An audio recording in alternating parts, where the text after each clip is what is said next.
Korea is a region in Eastern Asia. For 35 years prior to World War II, Japan ruled Korea as a colony. After World War II, Japan lost control of Korea, with the Soviet Union taking over the north and the United States in charge of the south. Korea was divided in half at the 38th parallel, demarcating the communist north from its counterpart in the democratic south. With two opposing political ideologies, Korea remained in conflict with itself. And to add to the country's woes, this peninsula also has a military importance, as it is bordered by China to the north, Russia to the northeast, and just across the Korean Strait from Japan. So, those proximities also made, and still makes, Korea a strategic location. At 4 a.m. on the morning of June 25, 1950, North Korean troops crossed the 38th parallel and invaded the south. The North Korean army was supported by China and the Soviet Union. Taken by surprise, within 3 days, the South Korean capital city of Seoul was lost, and the overwhelmed Southern Army was forced back to a very small region and lower area of the country. During this period, many once prosperous South Korean towns and villages were devastated. North Korean artillery, Russian-supplied aircraft, and the invading divisions took their toll on the South. The United Nations Security Council denounced North Korea's actions and authorized the formation of the United Nations Command. 21 different countries contributed to this UN effort, with the United States providing about 90% of the military force. Oddly enough, despite the name and the actions in it, the Korean War was never actually declared a war by the United States. Officially, it was classified as a police action. During the beginning of the conflict, U.S. President Harry Truman never requested a declaration of war, and one was never offered. The Korean conflict affected numerous American families. A Perth Amboy resident for the last 5 decades, Ervin Machado was born and raised in Puerto Rico. At the beginning of the Korean War, Ervin's 2 older brothers were already in the military. Drafted into the United States 65th Infantry for the purpose of fighting in the Korean War, a teenage Ervin Machado joined his brothers. All 3 left their tropical island to fight in a war in a faraway Asian country. I was proud to be a soldier. I used the uniform, but I know what's coming behind that, because at that time I used to watch the radio and the paper that I heard from my paper, and I had to go, even though they had my 2 brothers in the army already. So I joined them, and we were very proud. 3 sons from the Machado family in the country. That was something to be admired from everybody, and that's what they did, But I was drafted December 1951, and 3 months later, 52, then I became 19 years old.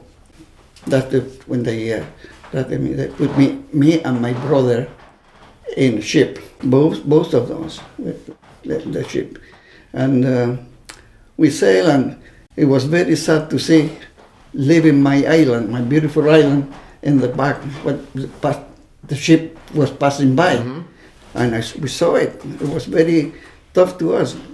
Tears on my eyes came, because I said, I will never know if I'm coming back again.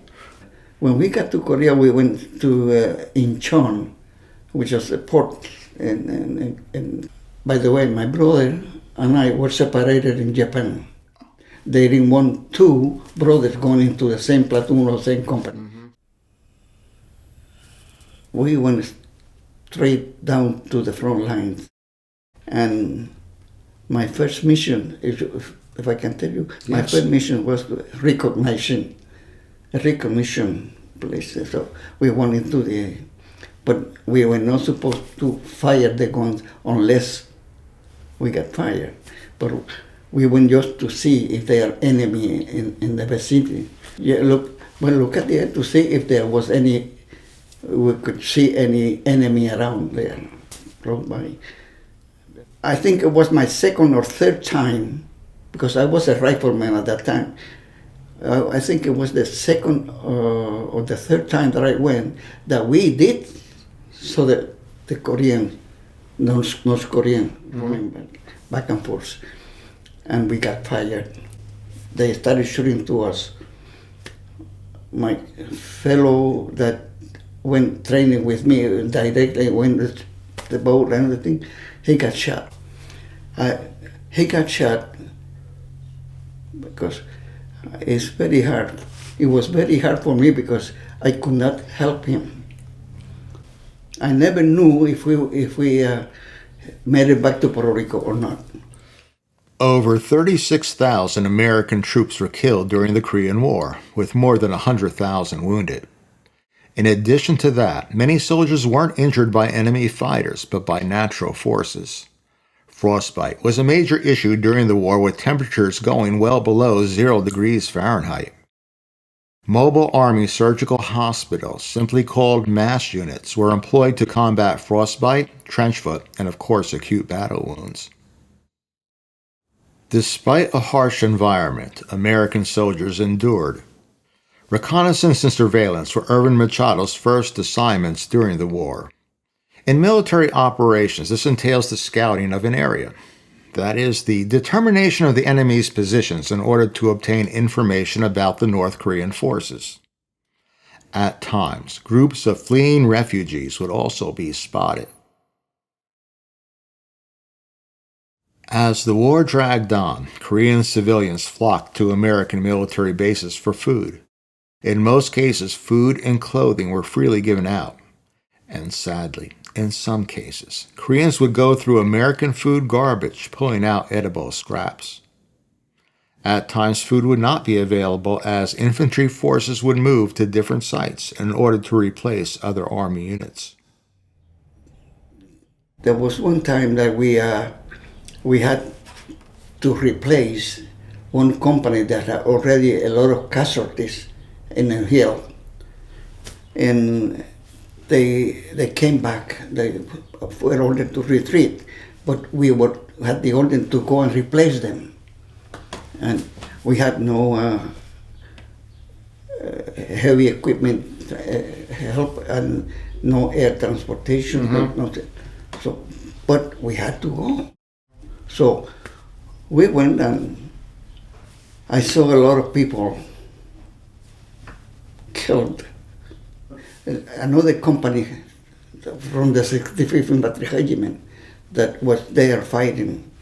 And that's why when I came back to Puerto Rico, I didn't want to talk about the war, because I always cried, because I saw so many people dying and wounded, and there was nothing that you could do. So, as a matter of fact, at that time, I didn't have a rifle. I had a pistol because I was a machine gun assistant. I had the machine gun, and I said, we have to go back. Go down the hill, down the hill. And I said, what am I going to do with the machine gun?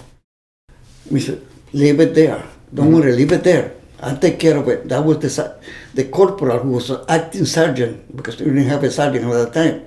The corporal was acting sergeant at that time. He said, no, go down. I'm waiting for you to go down so I can go down, but I would put a grenade on the machine gun before I go. And that's what he did. He put a grenade and boom. Oh, just blew it up. Yeah, blew it up and down the hill. And went back to the camp. And you went back to the camp. Wow. What motivated you to keep on fighting during the combat? What was your motivation? How'd you do it? Well, in my mind, what came in my mind is, if I don't do it, I will be a dead guy or I have to kill them. Either you do it or not, but you might be the one who's going to be killed. Even when I went to in a mission, I used to shake because I mean you don't know what you're going to see there, or she's going to fire you or not. But it's like I said, either it's you or them. But there was a lot of pressure on that too. Many Korean War veterans experienced post-traumatic stress disorder years before its official medical diagnosis. The Korean War was so brutal that even the most hardened soldiers were shaken. The Korean people were also traumatized. Lasting only 3 years and 1 month, the war took the lives of close to 4 million people, with half of those casualties being ordinary civilians from both the North and the South. Millions more were driven away from their homes. Rapidly shifting front lines often left civilians trapped in combat zones. Some people were able to escape and others not. Modern aircraft carried out a vast bombing campaign using massive amounts of napalm and tons of standard bombs. Great devastation was the end result. Within the battle zones, Ervin Machado employed a Browning machine gun. At 450 shots per minute, it was very deadly.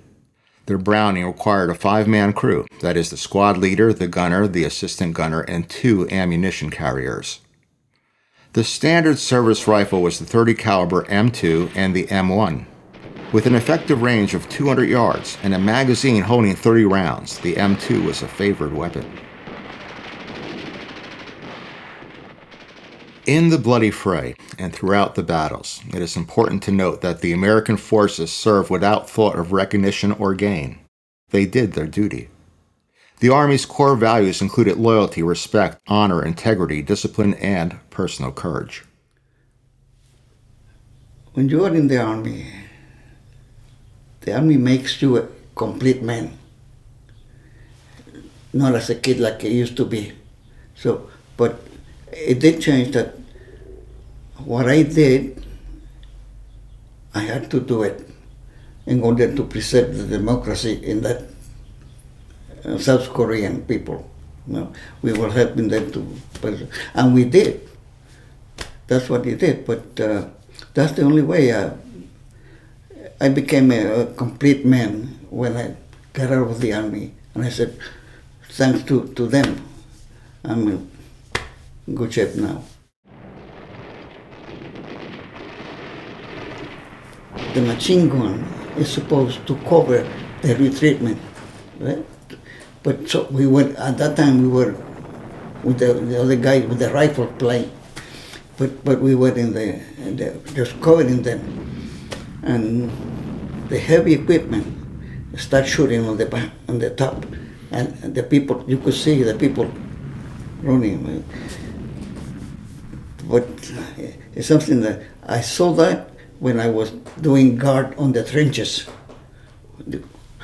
When you are out there during the fight, you don't put any attention to that. What you do is try to defend yourself.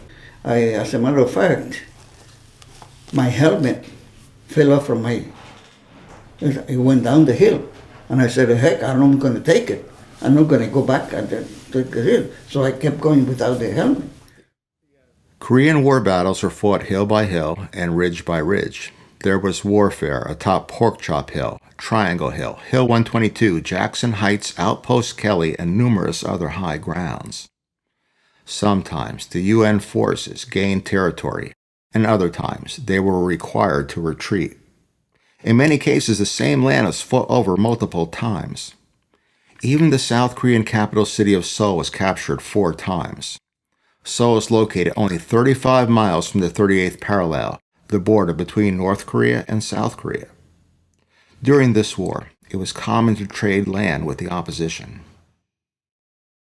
Over the entire period of the war, North Korean forces were reinforced with millions of Chinese soldiers.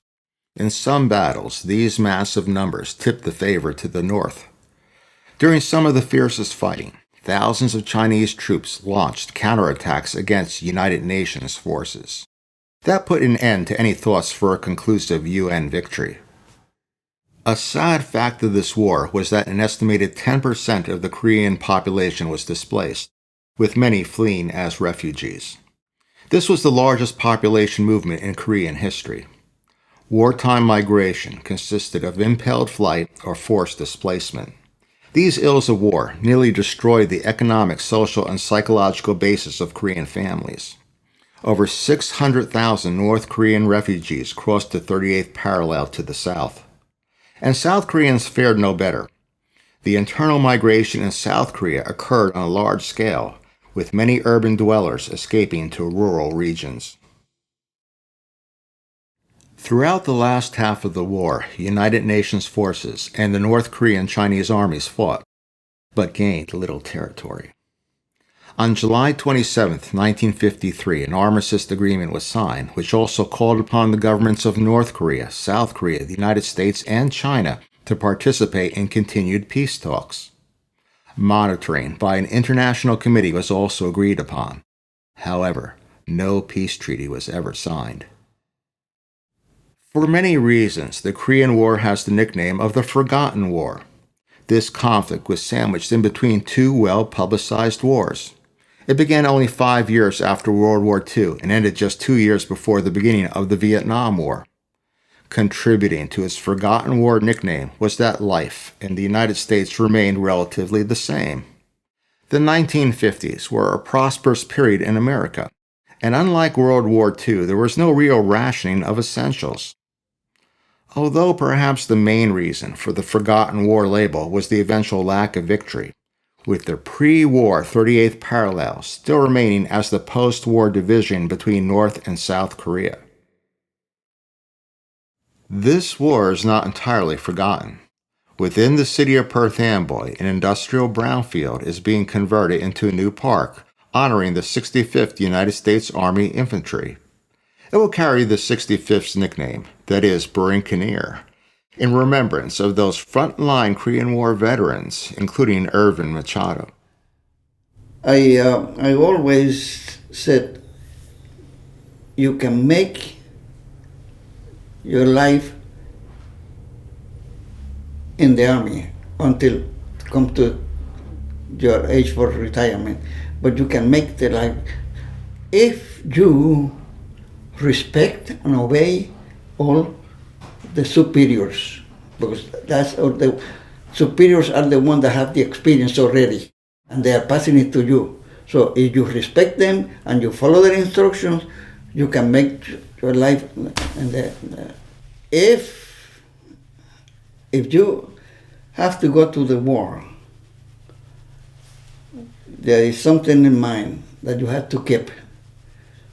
If I have to face the enemy, make sure that you are trying to protect yourself. And do what you have to do, but be very careful because you might be the casualty instead of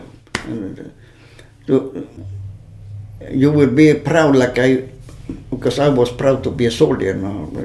When I said, you'll be proud to be a soldier and to be part of the Army of the United States, like I did. There were so many things that happened in Korea that I said, why are we doing this? But anyway, we are trying to help the South Korean to keep the democracy, and we did as a part of the United States Army. But there were so many things that I don't want to remember. Now that we are not. We went, and one of the fights that we went through, I saw the arm of a person with a watch in there, hanging in a tree. Because that was the day that I said, what the heck? Why do we have to fight like this? But we had to do what we had to do. And when we did it, we preserved it. Nobody wanted war. That's one thing, nobody wanted. The parallel 38 is the same thing. You could see the other side, they can see the other side, but nobody wanted the place. And that's what we were fighting for. Try to preserve the democracy in South Korea. Well, you did. Well, we did. We did. Perhaps the greatest lesson of the Korean War is that freedom is never free. United Nations forces, heavily subsidized by American military, preserved the Democratic Republic of South Korea.